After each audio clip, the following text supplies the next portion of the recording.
सबसे पहले तो आपको एक मजबूत दिल वाले की एक छोटी सी कहानी सुनाता हूँ। एक आदमी खाने की तलाश में अपने घर से निकलता है। जंगल में कुछ फल सब्जियाँ आदि मिल जाएंगी, ये बात सोचकर वह जंगल की ओर चल पड़ता है, एक घने जंगल की ओर।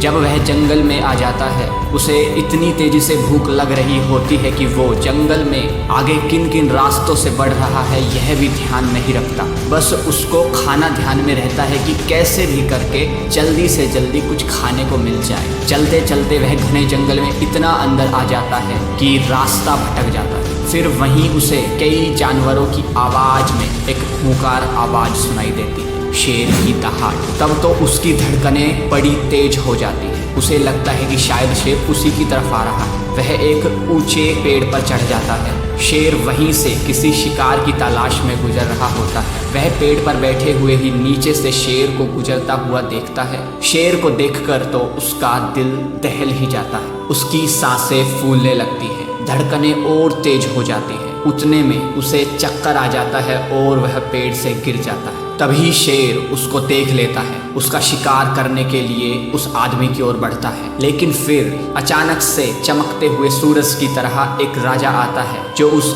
असहाय डरे हुए आदमी की ओर बढ़ते हुए शेर को देखकर तुरंत सतर्क हो जाता है और उस आदमी को बचाने के लिए बिना डरे उस शेर पर तीर से प्रहार करता है। तीर सही निशाने पर लगता है और शेर घायल होकर डर के मारे खुद ही भाग जाता है। तो आखिर वह राजा कौन था जो बिना डरे शेर से भिड़ जाता है? यह तक नहीं सोचता कि कहीं शेर उसी पर न झपट उठे। क्या उसका दिल नहीं दहलता?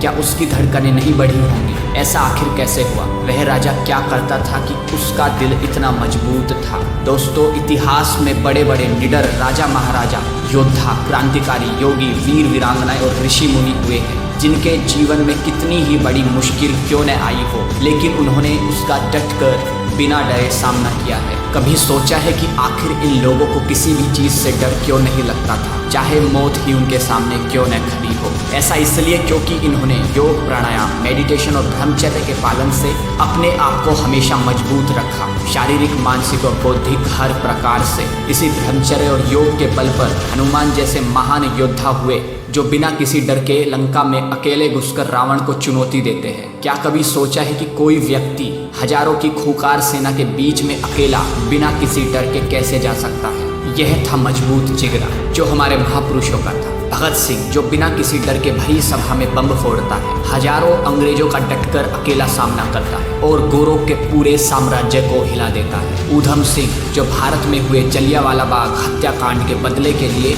लंदन में एक भरी बैठक में घुसकर बिना डरे जनरल डायर को गोलियों से छन्नी कर देता है। मान लीजिए अगर आपके सामने एक लंबा, तगड़ा और चौड़ा व्यक्ति आ जाए, बेवजह आप पर चिल्लाने लगे, तो आप डर जाएंगे। कोई इंटरव्यू के दौरान शुरू में ही गलती निकाल दे तो आप डर जाएंगे। एग्जाम में अगर आप घर पर ही पेन भूल जाए तो आप डर जाएंगे। अगर किसी सांप को देख लेंगे तो आप डर जाएंगे, चाहे वो सांप आपसे बहुत दूर क्यों न हो। रात को कोई चोर बंदूक लेकर आपके घर में घुस जाए तो मौत के डर से आप डर जाएंगे। ऐसा इसलिए होता है क्योंकि हमारा दिल और दिमाग कमज़ोर होता जा रहा है, हमारी मानसिक शक्ति कम होती जा रही है, क्योंकि हम अपनी प्राचीनतम विद्या, योग विद्या को भूलते जा रहे हैं। मेडिटेशन नहीं करते, ब्रह्मचर्य का पालन नहीं करते। अगर आप रोजाना अंतः और बाह्य कुंभक लगाएंगे, प्राणायाम करेंगे, अपनी सेक्सुअल एनर्जी को बचाएंगे, ईश्वर का ध्यान, योग का अनुष्ठान और क्रांतिकारियों के जीवन को पढ़ेंगे, उनके पुरुषार्थ को पढ़ेंगे,